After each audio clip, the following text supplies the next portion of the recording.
ताबूत सकीना। आखिर क्या राज है इस ताबूत में?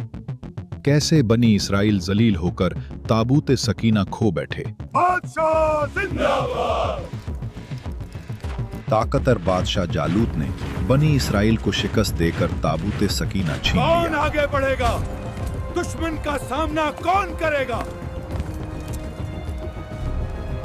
और आखिर क्या राज है हजरत शमूएल के हुक्म में और हजरत दाऊद के बादशाह बनने में? जानिए तारीख इस्लाम के इस एपिसोड में।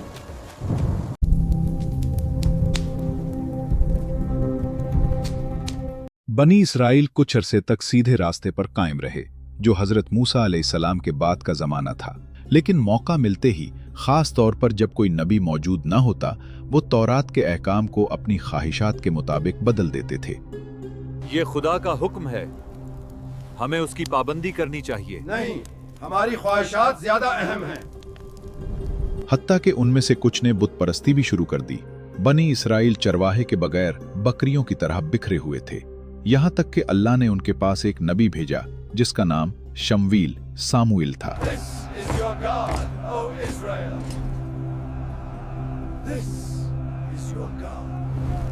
उस वक्त अमालका के लोग, जिनका बादशाह जालूत था, मजबूत और ताकतवर कौम थे।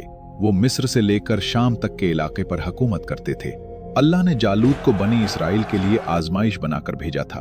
उसकी फौज ने इसराइल को बार बार सख्त शिकस्त दी थी। वो लगातार जंगों से कमजोर, थके हुए, जलील और मजबूर हो चुके थे। उनकी ये आजमाइश बरसों जारी रही। इस पूरे अरसे में अल्लाह ने उन्हें फतह मुकद्दर नहीं की थी। उनकी बस्तियां उजड़ गईं, खानदान अपने घरों से निकाले गए और उनकी माशी हालत बर्बाद हो गई। जालूत ने उनसे ताबूत सकीना भी छीन लिया था। बनी इसराइल जंग में इस ताबूत को सामने रखते थे और यकीन रखते थे कि अल्लाह इसकी बरकत से उन्हें दुश्मनों से बचाएगा। यही चीज उन्हें दिली सुकून, हिम्मत और ताकत देती थी, और दुश्मन उसकी हैबत से डरते थे। इस ताबूत में हजरत मूसा अलैहिस्सलाम की जर्रा तौरात के तख्ती, तो वो वहीं मर गया। ये अल्लाह की तरफ से उनके लिए मजीद जिल्लत की निशानी थी। अपनी सरजमीन से निकाले जा चुके थे और ताबूत के गम ने उन्हें बेचैन कर रखा था। वो उसे वापस लाने की फिक्र में रहते।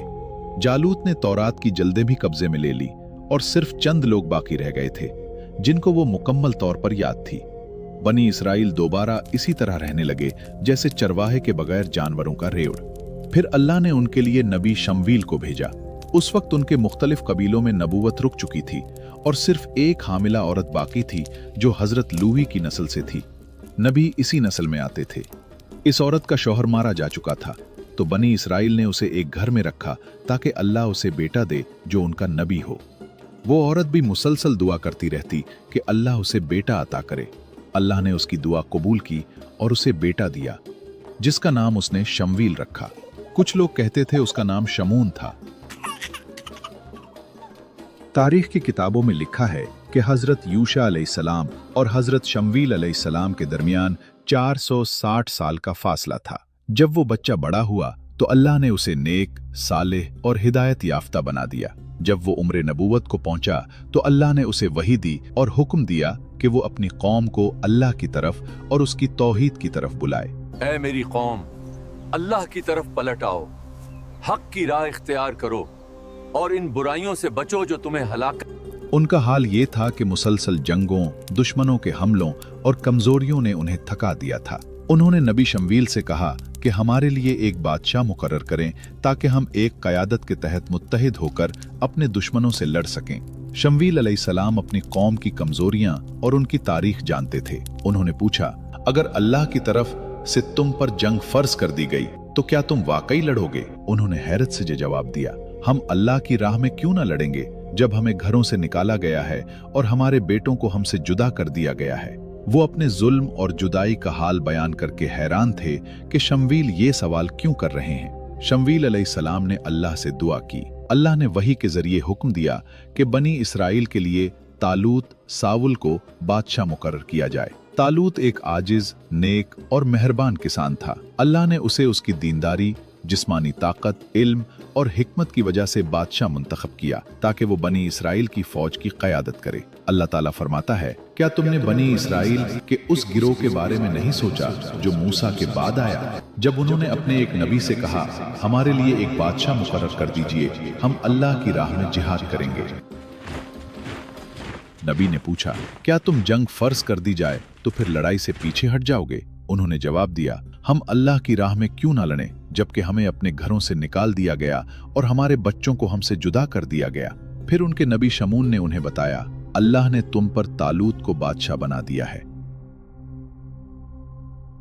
उस पर वो हैरान हो गए और कहने लगे, वो हम पर कैसे बादशाह हो सकता है, जबकि हम इस सल्तनत के ज्यादा हकदार हैं और उसके पास तो माल भी नहीं। शमून ने जवाब दिया, बेशक अल्लाह ने उसे तुम पर फजीलत दी है और उसे इल्म और कुव्वत में बहुत बढ़ा दिया है। अल्लाह जिसे चाहता है अपनी बादशाही देता है और अल्लाह बंदों के लिए काफी है, सब कुछ जानने वाला है। कहा जाता है कि बनी इसराइल में नबूवत लावी की नस्ल में थी और बादशाहत यहूदा की नस्ल को मिलती थी। जब उन्होंने देखा कि तालूत बिन्यामीन की नस्ल से है तो उन्होंने उसे रद्द कर दिया और उसमें नक्स निकालने लगे। वो कहते थे कि हम बादशाही के ज्यादा लायक हैं। उनका एक एतराज ये भी था कि तालूत गरीब है, उसके पास माल नहीं, फिर वो बादशाह कैसे हो सकता है? मगर अल्लाह ने उसे उसकी तकवा, इल्म और हिकमत की वजह से चुना था। यही खूबियां देखकर अल्लाह ने उसे उनका लीडर और बादशाह बनाया ताकि बनी इसराइल जान लें कि अल्लाह जिसे चाहे बुलंद मर्तबा दे देता है। इसका ताल्लुक न माल से होता है न खानदानी रुतबे से। तालूत लंबे, मजबूत, साले और बहुत अक्लमंद थे। वो अपने वालिद के साथ खेती बाड़ी करते थे। एक दिन उनके कुछ गधे खो गए। तालूत अपने नौकर के साथ उन्हें ढूंढने निकले। कई दिन गुजर गए, वो थक गए। तालूत ने कहा कि चलो वापस चलते हैं, मेरे वालिद अब तक फिक्र में होंगे। नौकर ने मशवरा दिया कि हम नबी शमून की जमीन में हैं, उनसे पूछ लेते हैं। तालूत मान गए।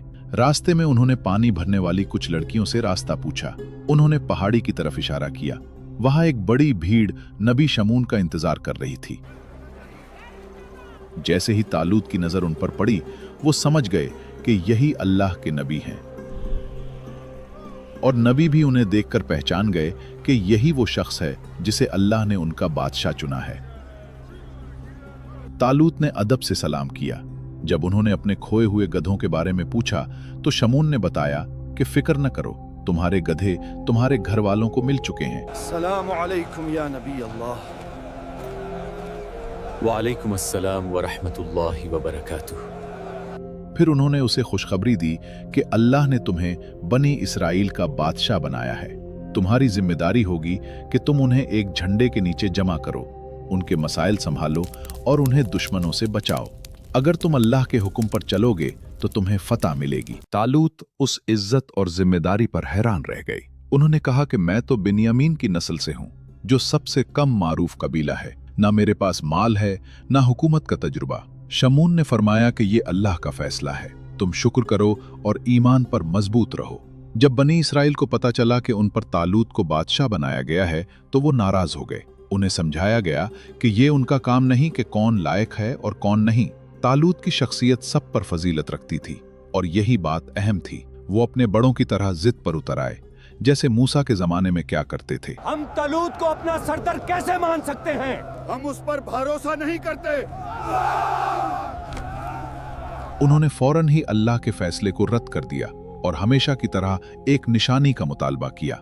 उनके नबी शमून ने उनसे कहा, यकीनन उसकी बादशाहत की निशानी ये है कि वो ताबूत तुम्हारे पास आएगा, उसमें तुम्हारे रब की तरफ से सुकूनत है और वो बाकी अशिया भी हैं जो मूसा और हारून छोड़ गए थे और उसे फरिश्ते उठाकर लाएंगे।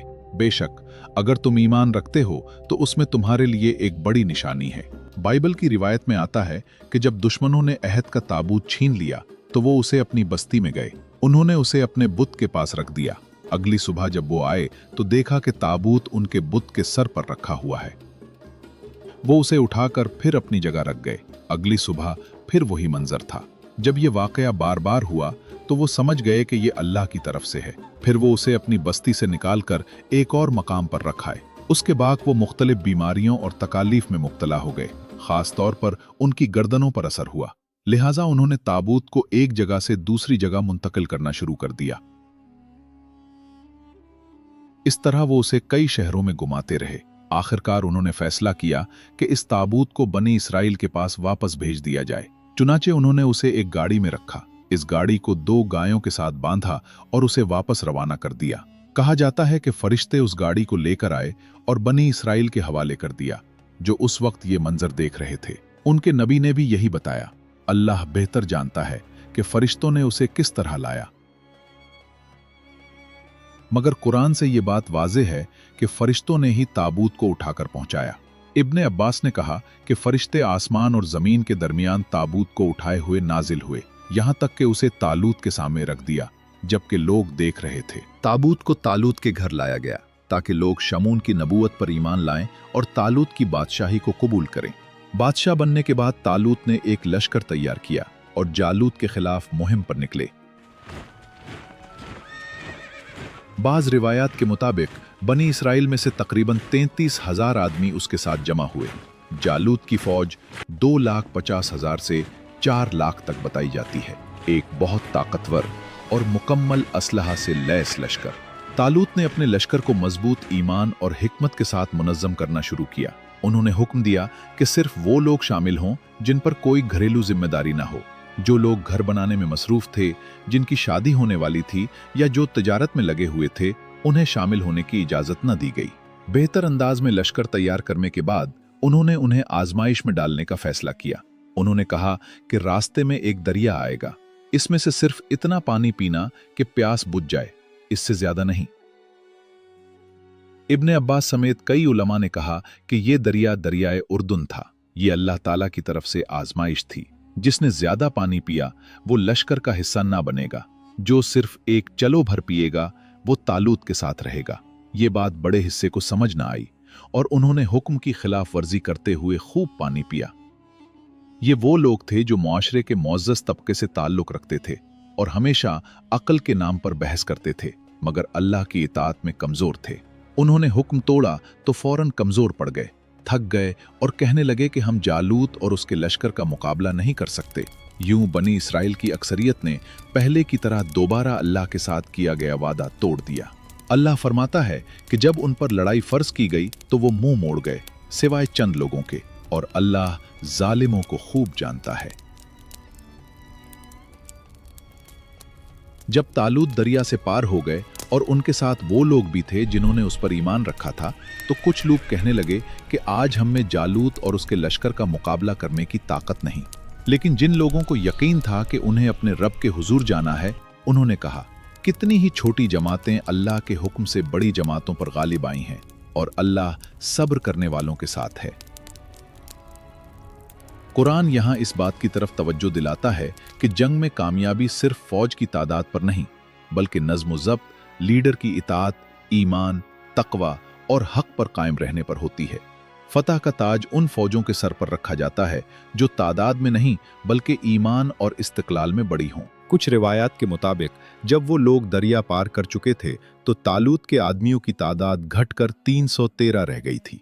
ये लोग इसलिए ताकतवर थे क्योंकि वो अल्लाह पर भरोसा रखते थे और पूरी सच्चाई के साथ उसकी कामिल इताअत करते थे। वो जानते थे कि अगरचे उनकी तादाद बहुत कम है, मगर उनके साथ अल्लाह की मदद मौजूद है। तालूत के आदमियों ने दरिया के उस पार दुश्मन को देखा। उनके मुखालिफ जिस्मानी तौर पर ताकतवर थे, बेहतर हथियारों से लैस थे और उनकी क़यादत एक ज़बरदस्त जंगजू जालूत के हाथ में थी, जो अपने बड़े कद और ताकत के लिए मशहूर था। दोनों लश्कर आमने सामने आ गए। तालूत की फौज बहुत कमजोर साजो सामान रखती थी। जालूत के सिपाही ताकत, हथियार और तजुर्बे में भी कहीं आगे थे। बज़ाहिर हालात तालूत के लश्कर के खिलाफ थे। 313 आम लोग 1,50,000 के लश्कर के मुकाबले में। मगर इसके बावजूद ईमान वालों ने ना घबराहट दिखाई और ना मायूसी। इसके बजाय उन्होंने अल्लाह से मदद मांगी। जब वो जालूत और उसके लश्कर का मुकाबला करने के लिए आगे बढ़े तो उन्होंने दुआ की, ऐ हमारे रब, हम पर सब्र नाजिल फरमा और हमें काफिरों के मुकाबले में फतह अता फरमा। जंग शुरू होने से पहले जालूत ने तकब्बुर से मुतालबा किया कि तालूत की फौज में से सबसे बहादुर आदमी उससे मुकाबले के लिए सामने आए। आप में से कौन मुझसे लड़ने आएगा? कोई आगे न बढ़ा। तब तालूत ने ऐलान किया कि जो शख्स जालूत को कत्ल करेगा वो उसे अपनी बेटी का निकाह देगा और अपनी बादशाही और इख्तियार में से हिस्सा भी अता करेगा। और फिर दाऊद अलैहिस्सलाम आगे बढ़े। I will fight Jalut!